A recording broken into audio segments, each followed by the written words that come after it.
함께 은혜를 나누고자 합니다. 오늘은 추수감사주일입니다. 추수감사절의 기원은 성경에서 찾아볼 수 있습니다. 출애굽기 23장 16절에 보면 하나님이 이스라엘에게 해마다 3가지 절기를 지키라고 명하셨습니다. 그것은 바로 유월절과 맥추절과 수장절을 지키라고 하셨습니다. 그 중에 유월절은 애굽의 죽음의 재앙이 임했을 때 하나님이 이스라엘에게 어린 양의 피를 문 임방과 문 설주에 바르라고 지시하셨습니다. 그 후에 죽음의 사자가 애굽의 재앙을 내릴 때 어린 양의 피가 묻어있는 이스라엘의 집은 넘어가는 구원을 받게 되었습니다. 하나님은 이스라엘에게 그 구원의 날을 잊지 말고 기억하고 지키라고 명하셨습니다. 그래서 해마다 이스라엘 구원받은 은혜를 기억하기 위해서 유월절을 지키고 있습니다. 유월절의 어린 양은 바로 예수 그리스도를 예표합니다. 우리를 죄와 사망에서 구원하기 위해 십자가에서 보혈을 흘리신 예수 그리스도를 하나님은 구약의 이스라엘에게 미리 보여주신 것이었습니다. 그러므로 구약의 유월절은 신약에 와서 예수 그리스도의 십자가의 죽음과 부활을 통해 구원을 완성하신 승리의 날인 부활절로 지키고 있습니다. 두 번째 절기는 바로 맥추절인데 보리나 밀을 수확한 후에 그 첫 번째 소산을 하나님께 드리는 감사의 절기라고 할 수 있습니다. 이것을 한국 교회는 맥추 감사주일로 지키고 있습니다. 세 번째 절기는 바로 수장절인데 가을의 곡식을 거두어서 창고에 저장하면서 하나님께 감사를 드리는 절기라고 할 수 있습니다. 이것을 기독교는 추수감사주일로 지키고 있는 것입니다. 우리나라는 1904년에 첫 번째로 추수감사주일을 지켰습니다. 그 후에 1914년부터 11월 셋째 주일을 추수감사주일로 정해서 지켜오고 있습니다. 오늘에 와서는 교회의 상황과 목회의 계획에 따라서 추수감사주일을 탄력적으로 정하여 지켜오고 있습니다. 우리 교회는 11월 첫째 주일을 추수감사주일로 지키고 있습니다. 그 이유는 바로 교회의 본질인 선교적 사명을 감당하기 위해서 영혼을 추수하는 예수사랑 초청주일을 준비하기 위해서입니다. 한 달 동안 태신자를 품고 전도해서 영혼을 구원하는 복음적인 사명을 우리가 감당하는 일에 집중하기 위해서 11월 첫째 주일로 앞서 추수감사주일을 지키고 있는 것입니다. 먼저 하나님께 감사로 영광을 돌리고 한 달 동안 온 성도가 영혼을 구원하는 일에 힘쓰기 위해서입니다. 그래서 오늘은 한 해 동안 베풀어 주신 하나님의 은혜에 감사하면서 동시에 영혼을 구원하는 추수의 원리에 대해 오늘 이 시간 함께 살펴보며 은혜를 나누고자 합니다. 첫 번째로 추수의 기쁨을 얻으려면 심어야 거둘 수가 있습니다. 오늘 본문 7절에 보면 이렇게 말씀합니다. 우리 다같이 7절을 다시 한번 읽어보도록 하겠습니다. 시작. 스스로 속이지 말라. 하나님은 업신여김을 받지 아니하시나니 사람이 무엇으로 심든지 그대로 거두리라. 아멘. 사람이 무엇으로 심든지 그대로 거둘 것이다. 이렇게 성경은 말씀합니다. 심어야 거둘 수가 있다는 것입니다. 씨를 심어야 열매를 맺을 수가 있다는 것입니다.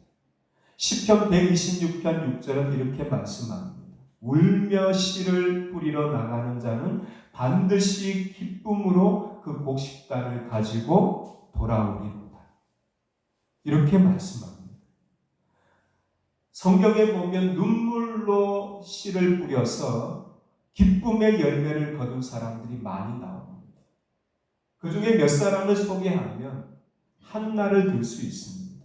한나가 눈물로 기도를 심었더니 이스라엘의 암흑기였던 사사 시대에 존귀하게 쓰임을 받았던 위대한 지도자 사무엘을 낳는 축복을 받게 되었습니다. 모니카가 눈물로 기도를 심었더니 방탕하던 탕자 아들이 성 어거스틴이 되어서 기독교 역사에 이름을 남기는 인물이 되게 했습니다. 히스기야가 눈물로 기도를 심었더니 중병에서 고침받고 나라를 위기에서 구하는 큰 은혜를 경험할 수가 있었습니다. 오늘도 눈물의 기도는 하늘 보좌를 움직이는 능력이 있습니다. 눈물의 기도가 하늘 문을 열게 하고 능력의 하나님을 움직이게 하는 것입니다. 기도가 하나님의 응답을 불러오는 통로이지만 그 중에 강력한 기도가 바로 눈물을 흘리며 간절하게 기도하는 기도라는 것입니다. 간절하게 기도할 때 마른 땅에 샘이 터지고 광야의 길이 열리고 눈물이 기쁨으로 바뀌고 탄식이 찬송으로 변하는 역전의 역사가 나타나게 될 줄로 믿습니다. 우리는 하나님만 바라보고 흔들리지 않는 믿음으로 하나님을 구하고 찾는 자가 되어야 할 줄로 믿습니다. 그럴 때 사자굴이 천사굴로 바뀌고 야곱이 이스라엘이 되었듯이 묶였던 결박이 풀리고 원수가 친구로 변하는 놀라운 역사가 우리 앞에 펼쳐지게 될 줄로 믿습니다. 그러므로 우리는 아무리 힘들어도 아무리 어려워도 씨를 뿌려야 합니다. 기도의 씨를 심어야 하는 것입니다. 사랑의 씨앗을 심어야 하는 것입니다. 복음의 씨를 뿌려야 하는 것입니다. 헌신을 심어야 하는 것입니다. 순종을 심어야 하는 것입니다. 이렇게 심는 수고와 노력을 기울일 때 그때 거두는 역사가 나타나게 되는 것입니다. 원인이 있어야 결과가 있는 것처럼 희생이 있어야 결실을 맺을 수가 있습니다. 심는 자만이 열매를 거둘 수가 있고 수고한 자만이 추수의 기쁨을 얻는 줄로 믿습니다. 추수의 기쁨을 얻으려면 먼저 심어야 하는 것입니다. 심지 않고 어떻게 거둘 수가 있습니까? 그래서 우리는 신앙적인 씨앗을 심어야 합니다. 좋은 것을 심어야 합니다. 영적인 것을 심어야 합니다. 하나님이 기뻐하시는 축복을 심어야 하는 것입니다. 그럴 때 우리의 삶에 놀라운 축복의 열매가 풍성하게 맺혀지게 될 줄로 믿습니다. 두 번째로 추수의 기쁨을 얻으려면 심은 종류대로 거둔다는 것입니다.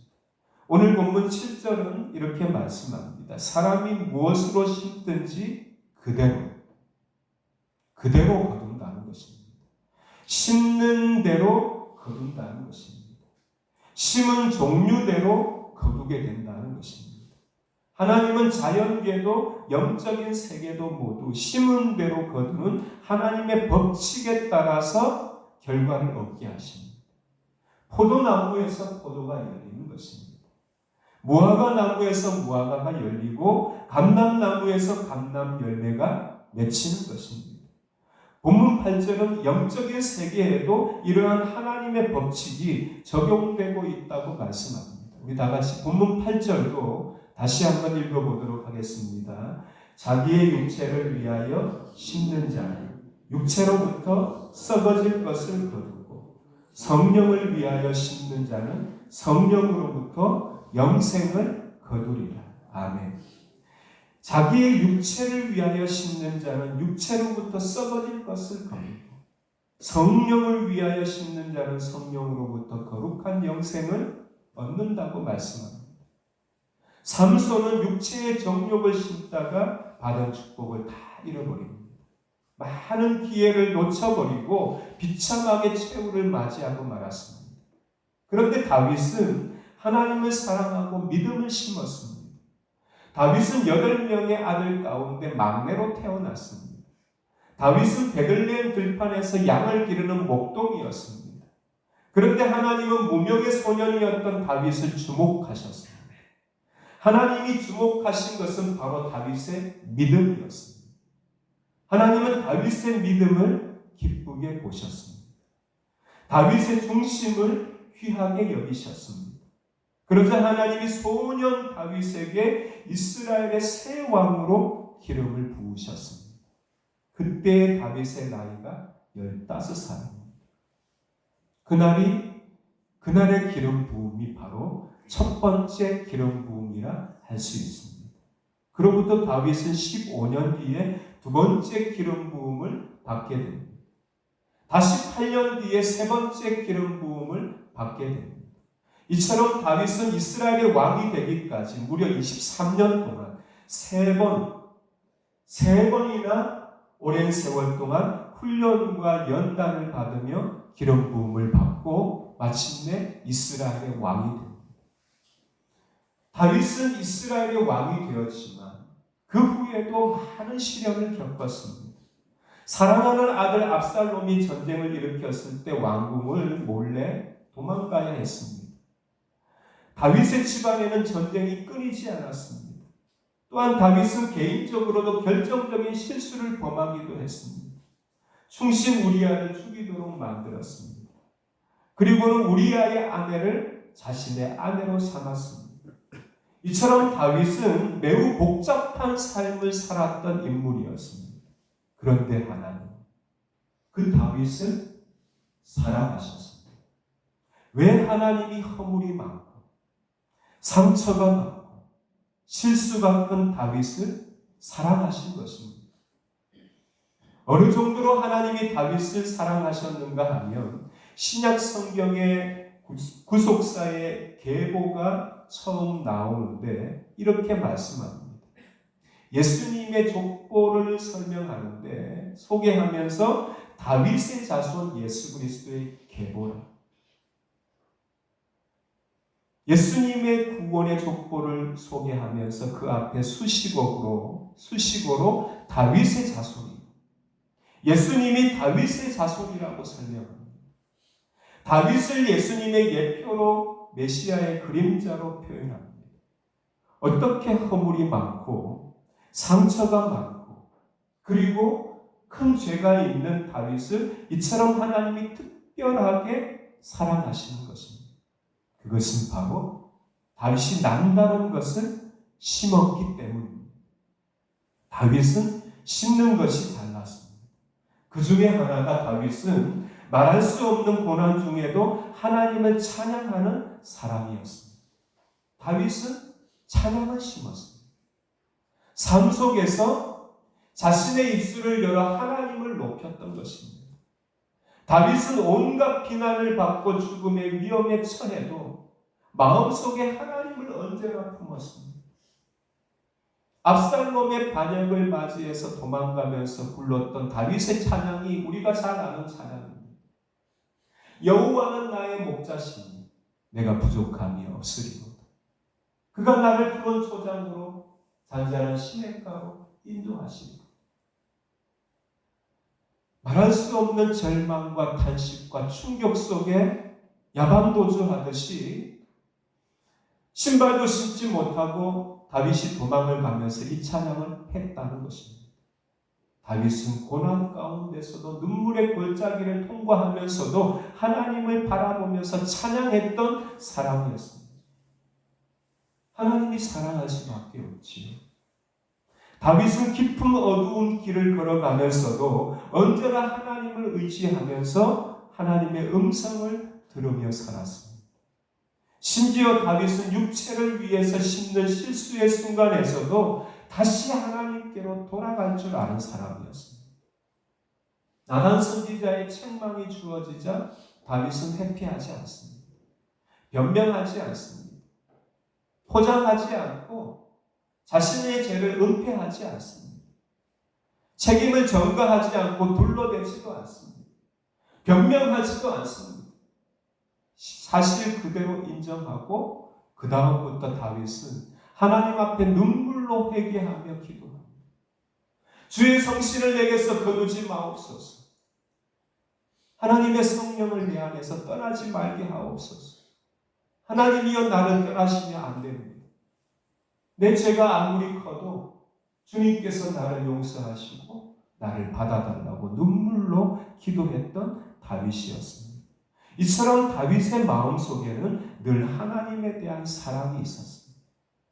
하나님을 향한 믿음이 있었습니다. 하나님의 은혜에 대한 갈망이 있었습니다. 흔들리고 넘어져도 다윗은 하나님의 은혜를 놓지 않았습니다. 결국 절대신앙이 허물이 많음에도 불구하고 오늘의 다윗이 되게 했던 것입니다. 고린도전서 13장 10절은 우리에게 지혜로운 건축자가 되라고 말씀합니다.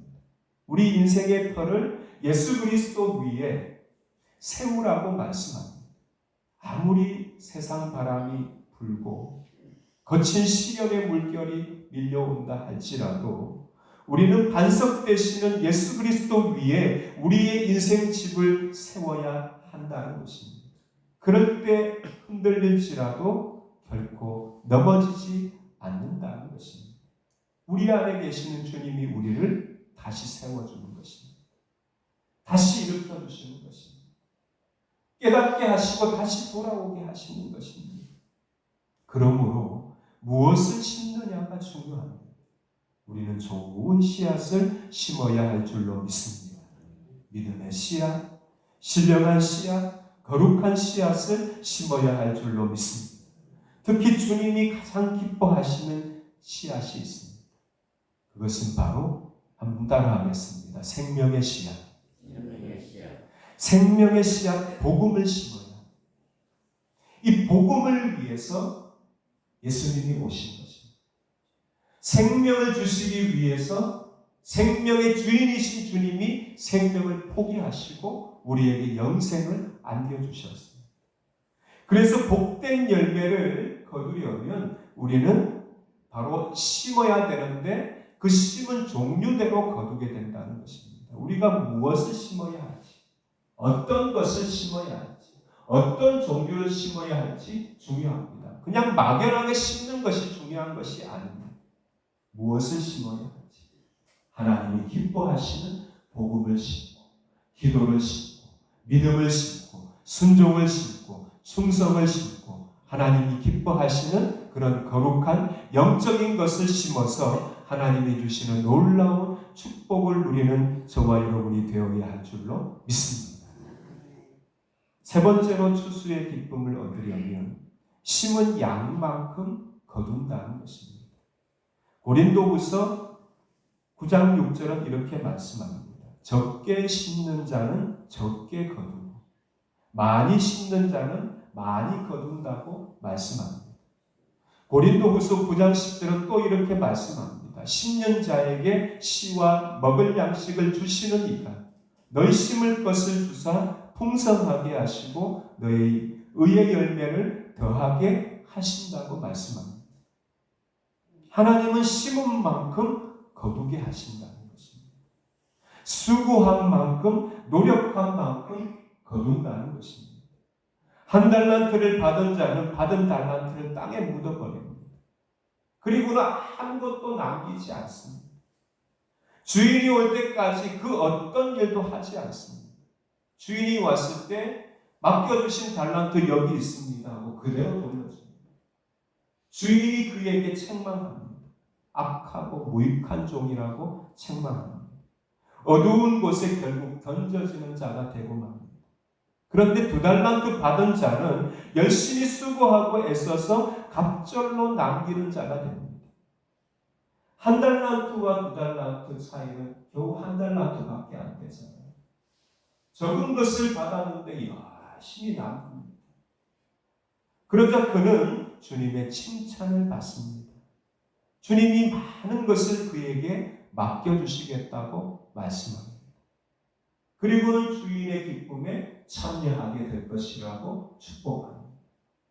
그만큼 그를 맡겨줄 만큼 2달란트 맡겨줬는데 그것을 남기니까 하나님이 더 맡기신다는 것입니다. 그만큼 그를 인정하고 신뢰한다는 것입니다. 오늘도 영적인 세계는 마찬가지입니다. 하나님의 작은 사명을 받았는데 충성스럽게 감당하면 그에게 하나님께서 은사를 부어줍니다. 축복을 담아줍니다. 은혜를 부어줍니다. 말할 수 없는 은혜가 이 땅에서 주어지게 하시고 하늘의 행위의 책에 기록해서 하늘의 상도 면류관도 받게 합니다. 그러면 그 충성스러운 사람에게 그 다음에 더 많은 사명을 맡겨서 더 큰 복을 받게 합니다. 5달란트 받은 자도 수고하고 노력해서 갑절로 남기게 되었습니다. 그러자 주님이 그를 기뻐하시며 착하고 충성된 종이라고 칭찬합니다. 그리고는 주님이 그에게 더 많은 것을 맡겨주시며 주인의 기쁨에 함께 누리게 될 것이라고 축복합니다. 그뿐만 아니라 1달란트 받았던 자의 것을 빼앗아서 5달란트 받은 자에게 줍니다. 더 풍성하게 누리게 하시는 것입니다. 그러면서 주님이 이렇게 말씀합니다. 마태복음 25장 29절에 보면 무릇 있는 자는 받아 풍족하게 되고 없는 자는 그 있는 것까지 빼앗길 것이다. 이처럼 주님이 우리에게 맡겨주신 것을 어떻게 하느냐에 따라서 전혀 다른 결과를 맞이한다는 것입니다. 주님은 우리에게 많은 것을 맡겨주셨습니다. 먼저는 우리에게 육신의 생명을 주셨습니다. 또한 우리는 영원히 죽지 않는 영원한 생명도 그리스도 안에서 앉게 되었습니다. 그 영생을 누릴 수 있도록 우리에게 믿음도 주셨습니다. 은사도 주셨고 복음도 주셨고 사명도 주셨습니다. 건강도 주시고 재물도 주시고 가정도 주시고 자녀도 주시고 일터도 주시고 친구도 주시고 하나님이 우리에게 주신 것 하나하나 세어보면 말할 수 없는 은혜를 우리는 받았고 하나님으로부터 많은 것을 우리가 부여받았다는 것입니다. 그렇다면 우리는 주님이 주신 것을 어떻게 하고 있습니까? 1달란트 받은 자처럼 땅에 묻어두지 않습니까? 아무것도 남기고 있지 않는 그런 일을 하며 살아가지는 않습니까? 우리는 받은 은혜가 어떠하든지 주님을 위해, 주님의 기쁨을 위해, 주님의 영광을 위해 남기는 자가 되어야 할 줄로 믿습니다. 특히 우리에게 맡겨주신 생명의 복음을 땅에 묻어두지 말아야 합니다.